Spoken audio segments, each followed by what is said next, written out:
அடுத்த நாள் காலை சக்தி அவனுடன் ஊருக்கு செல்வதை பற்றி அவனிடம் கூறவில்லை. வந்தால் வா, இல்லை என்றால் போ என்பவனிடம் என்ன பேச்சு, கூப்பிடட்டும், அப்புறம் சொல்லலாம் என்று இருந்தாள். அவன் முன்னால் சந்தோஷமாக வளைய வந்தாள் ரிஷி. ஆஹா, மேடம் ரொம்ப குஷியான மூட்ல இருக்காங்க. என் கூட அப்படியே வந்தால் தேவல. ரிஷிக்கு காலையிலிருந்து நிலை கொள்ளவில்லை. நான் பாட்டுக்கு வந்தால் வா என்று சொல்லிவிட்டேன். சரியா, அன்று அவளிடம் பேசும் நேரத்தில் ஊருக்கு கிளம்பி போயிட்டேன். அங்க போயும் சக்தியை அழைக்கவில்லை. என் மேல் இருக்கும் கோபத்தில் வரவில்லை என்று சொல்லிவிடுவாளோ என்று யோசித்து நடமாடிக்கொண்டே இருந்தான். மாலை வரை ஒன்றும் சொல்லாமல் அவனை தவிக்க விட்டாள். அவன் எதற்கும் 2 டிக்கெட் எடுத்து மதியமே வீட்டில் கொடுக்கும்படி கூறிவிட்டான்.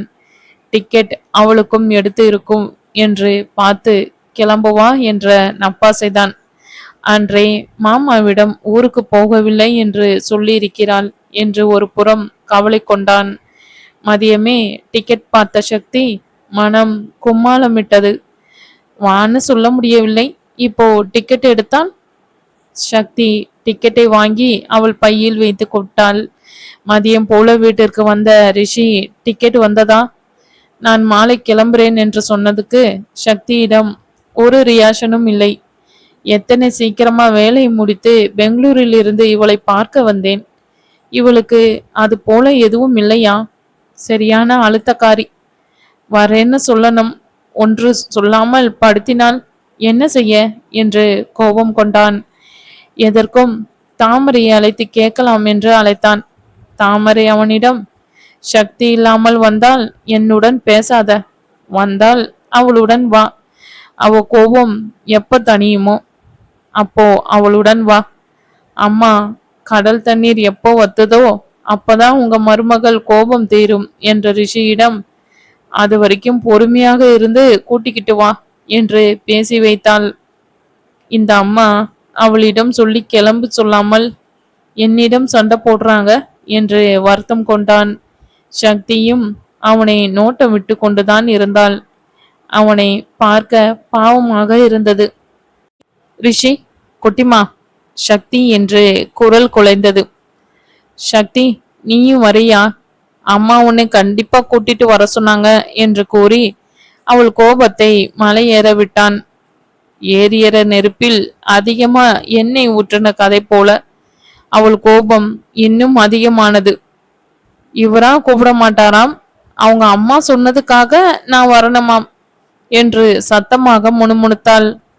அவன் தலையில் குட்டி, ச சொதப்பிட்டியே ரிஷி. சும்மாவே சக்தி தூபம் இல்லாம ஆடுவா, இப்ப நானே சாம்பிராணி போட்டால் ஆடாம என்ன செய்வா? உனக்கு வேண்டும் என்று குட்டி கொண்டான். கொஞ்ச நேரம் சமாதானம் செய்த பிறகுதான் அமைதியானான்.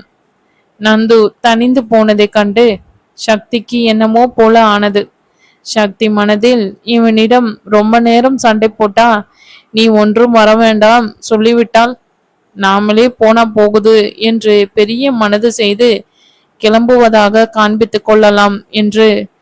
நந்து, நீங்க சொல்றதுனால யோசித்து பார்த்தேன். நானும் உங்களுடன் ஊருக்கு வருகிறேன். கல்யாணம் செய்த ஒரே வாரத்தில் என்னை இங்க விட்டுட்டு போறேன்னு சொல்றீங்க. நீங்க என்னை விட்டுட்டு நிம்மதியா இருக்கலாம்னு நினைத்தால் நான் விடுறதா இல்லை. உங்களுக்கு என்ன, எல்லாரும் என்னை தான் பேசுவாங்க. அதுவும் எங்க எம்ட்ரால்ட் மரகத பாட்டி என்னை பேசியே கொன்னுடுவாங்க.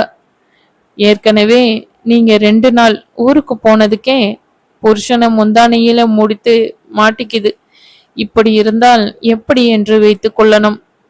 உனக்கு ஒன்றும் தெரியவே, அர்ச்சனை தான் என் காது ஓட்டையே பெரிதாகிவிட்டது என்று உதட்டை அழகாக பிதுக்கினாள். அந்த அழகில் அவனை தொலைத்தான். இப்படி செய்யாதே சக்தி, அப்புறம் என்ன குற்றம் சொல்லக்கூடாது என்று அவள் உதட்டை நீவி விட்டான். அவன் கைகளை தட்டிவிட்டு, என் கோபம் அப்படியே தான் இருக்கும். விட்டுட்டு போகலாம்னு நினைப்பு இருந்தால் அதை அப்படி அழிச்சிடுங்க. என்ன தைரியம் இருந்தால் வந்தால் வரட்டும் என்று சொல்லுவீங்க? நான் என்ன உங்க வீட்டு நாய்க்குட்டியா? வா என்றால் வரத்துக்கும் போ என்றால் போறதுக்கும்? நான் உங்க பொண்டாட்டி, அது நினைப்பில் இருந்தால் சரி என்று கோபமாக மூச்சு இறைக்க பேசினாள். நந்து மனதில் அப்பவும் என் மேல பிரியத்தோட வரவில்லை.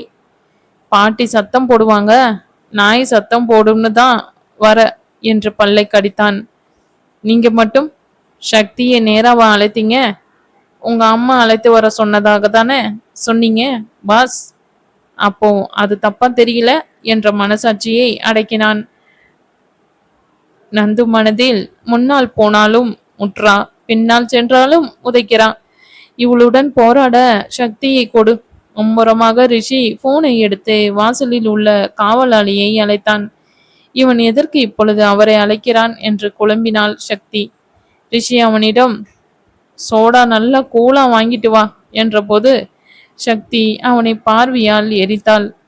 3 நாள் முன்பு சக்தியிடம் வந்தால் வா உன் இஷ்டம் என்று சொன்னது ரிஷிக்கே கஷ்டமாக தான் இருந்தது. எங்க கோபம் கொண்டு நான் வரவில்லை, நீங்களே போங்க என்று சொல்லிவிடுவாளோ என்று கூட பயந்தான். சண்டை போட்டாலும் பக்கத்தில் இருந்தே சண்டை போடட்டும், நல்ல வேளை மேடம் வராங்க என்று குஷி அடைந்தான். சண்டை போட்டாலும் ஒன்றாக இருந்து போடலாம், இதில் மட்டும்தான் 2 பேருக்கும் ஒற்றுமை. மதியமே டிக்கெட் வாங்கி கொண்ட சக்தி அவனிடம் டிக்கெட் இல்லை என்று சாதித்தாள். ரிஷி அவசரமாக மாற்று ஏற்பாடு செய்ய அந்த ஏஜெண்டை பிடித்து டிக்கெட் நம்பர் அனுப்ப கூறினான். அவன் வெளியே இருப்பதனால் என்னால் இப்போ முடியாது சார் என்றவுடன் ரிஷி கோபம் அடைந்தான். எல்லோரும் சதி செய்கிறாங்க, எதற்கும் ஏர்போர்ட் சென்று கேட்கலாம், இல்லை என்றால் வண்டியில் போக வேண்டியதுதான் என்று கிளம்பினார்கள். ஏர்போர்ட் சென்றவுடன் சக்தி கைப்பையில் இருந்து டிக்கெட்டை எடுத்து கொடுத்தாள். ராட்சசி, இத்தனை நேரம் எப்படி டென்ஷன் ஆனேன். ஒரு வார்த்தையாவது சொன்னாலா பாரு, நாமளே தனிந்து போவோம் என்று அமைதியாக இருந்தான். ரிஷி யூரோப் டிக்கெட் புக் செய்த டிராவல் ஏஜென்ட். சார், உங்களுடைய டிக்கெட் நேற்று கேன்சல் செய்ய முடியவில்லை, இப்போ செய்திடலாமா? உங்களுடைய மெசேஜ் இப்பதான் பார்த்தேன். ரிஷி நல்ல வேளை கேன்சல் செய்யவில்லை என்று பெருமூச்சு விட்டான். சரி, அதை கேன்சல் செய்ய வேண்டாம், 1 மாதம் போஸ்ட்போன் செய்து கொடுங்க, நாங்கள் கிளம்புறோம் என்று வைத்து விட்டான். சக்தியிடம் இப்பவே சொல்ல வேண்டாம், கேன்சல் செய்த மாதிரியே இருக்கட்டும் என்று பேசாமல் இருந்தான். ஊருக்கு வந்ததிலிருந்து சக்திக்கு வேலை சரியாக இருந்தது. ரிஷி கிளம்பும் வரைக்கும் அமைதியாக நடமாடிக்கொண்டு இருப்பாள். நந்து அவன் அன்னையிடம் 1 மாதம் கழித்து இங்கு வீட்டில் பழகின பிறகு ஆபீஸ் வந்தால் போதும் என்று சொல்லிவிட்டான். அவன் தலை மறைந்தவுடன் தோட்டம், கன்றுக்குட்டி, தாமரையுடன் அரட்டை என்று பொழுது கழியும். ஆதவ், நித்யா அவர்கள் அன்னை சிவகாமியுடன் மதிய ஓய்வு நேரத்தில் தாத்தா, பொன்னம்பலம், தாமரை எல்லோரும் ஒன்றாக சேர்ந்தால் சீட்டு கச்சேரி நடக்கும். தாமரையும் பொன்னம்பலமும் சீட்டு ஆட்டத்தில் கில்லாடியாக இருந்தனர். சக்திக்கு அந்த அளவிற்கு ஆட தெரியவில்லை என்றாலும் ஒரு அளவிற்கு விளையாடுவாள். ரிஷி வரும்போது அமைதியாகி விடுவாள். தாமரை அவளிடம், உனக்கு ரிஷியை பார்த்து அத்தனை பயமா சக்தி குட்டி? ச, உங்க மகனை பார்த்தா பயம்? லோட்டஸ், உங்களுக்கு ஒரு ரகசியம் சொல்லட்டா என்று கிசுகிசுப்பாக பேசினாள். பயம்லாம் இல்லை, சும்மாவே உரு என்று இருப்பாரு. என்னை திட்டும்போது அவர் முகத்தை பார்க்க முடியாது, அதை தவிர்க்க தான் அவரை கோபப்படுத்துறது இல்லை, அதுதான் ரகசியம் என்று சிரித்து திரும்பும்போது ரிஷி நின்று கொண்டு இருந்தான். இவன் எப்போ வந்தான்? மெதுவாக திரும்பி அவள் அத்தையிடம் கண்களால் சைகை செய்தாள். நான் போய் காப்பி கலக்கிறேன் என்று மெதுவாக நழுவினாள். ரிஷியும் தாமரையும் அவள் முகம் போன போக்கை பார்த்து சிரித்து கொண்டனர். இத்தனை நேரம் வீரவசனம் பேசினது என்ன? உன்னை கண்ட பிறகு பம்புறது என்ன என்று தாமரை சக்தியை பற்றி கிண்டல் செய்தாள். உங்க மருமக வாய் இங்க இருந்து சென்னை வரைக்கும் நீளும் போல. அவளை காப்பி எடுத்துக்கொண்டு ரூமுக்கு வர சொல்லுங்கம்மா என்று நகர்ந்து விட்டான். கல்யாணம் முடிந்து 1 மாதம் முடிந்தது. ரிஷி சக்தியிடம், வரும் சனிக்கிழமை நான் ஊருக்கு போக போறேன் என்றபோது, உடனே நானும் வர நந்து, நீ இல்லாமல் போர் அடிக்கும் என்றவுடன் ரிஷி கண்கள் மின்னின. ஆஹா, நம் பொண்டாட்டி என்னை மிஸ் செய்வேன்னு சொல்லிட்டான். அத்தையும் ஏதோ கல்யாணத்துக்கு மதுரை போறேன்னு சொன்னாங்க. நான் உன்னை தொந்தரவு செய்ய மாட்டேன், பேசாமல் இருக்கேன் நந்து. ப்ளீஸ்டா, நானும் வரேன் ரிஷி. அவளை ஏற இறங்க பார்த்து, வந்தால் உனக்கு பொழுது போகுமா தெரியல. அவ இல்லாம நீங்க எப்படி சார் ஹனிமூன் போவீங்க? சக்தி அவனிடம், நீ என் கூட இருந்தால் போதும், பொழுது தானா போயிடும், நகர்ந்து விட்டான். நான் யோசித்து சொல்றேன் என்று ரிஷி சக்தி நேரா தாமரையிடம் சென்றாள். அத்தை அத்தை என்று அழைத்து, உங்க மகன் செய்யறது கொஞ்சம் கூட நல்லா இல்லை.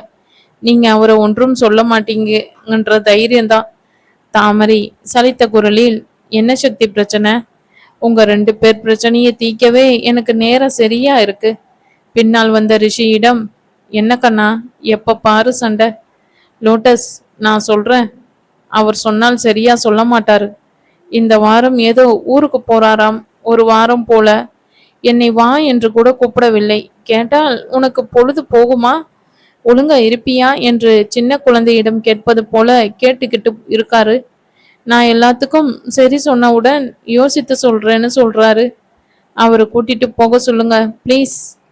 நீங்களும் கல்யாணத்துக்கு போறேன்னு சொல்றீங்க, எனக்கு பொழுதே போகாது என்று கெஞ்சினாள். தாமரை சிரித்துவிட்டு ரிஷியிடம், நீ மட்டும் பேர்தான் என்று சொல்லும்போது, சும்மா இங்க போய் என்ன செய்ய போறடா, தனியா போறதுக்கு அம்மா என்று கண்ணடித்தான். பாத்தீங்களா, உங்களையே எப்படி மிரட்டுறாரு. நான் பாவம் அத்தை என்று உதடு பிதுங்கி பாவமாக கூறினாள். ரிஷி அவள் உதடு சுளித்ததை பார்த்து, எத்தனை தடவை இவனிடம் சொன்னாலும் கேட்க போறதில்ல. தாமரை அவள் காதை பிடித்து, நீ பாவம்மா, இப்படி அவர் கூட்டிக்கிட்டு போவாரா இல்லையா என்று அவள் கண்கள் கலங்கிவிட்டன. ரிஷி சக்தி கண்கள் கலங்கினதை பார்த்து, போலாம் சக்தி என்று சமாதானப்படுத்தினான். கடைசியில் நாட்டம்மைக்கு வேலை இல்லாமல் போச்சே என்று தாமரை நகர்ந்தாள். சக்தி எங்கே போறோம் என்று கேட்கவே இல்லை. அந்த வாரத்தில் அவர்கள் யூரோப் கிளம்பினார்கள். கிளம்பும் வரை எங்கே போகிறோம் என்று ரிஷி சொல்லவே இல்லை.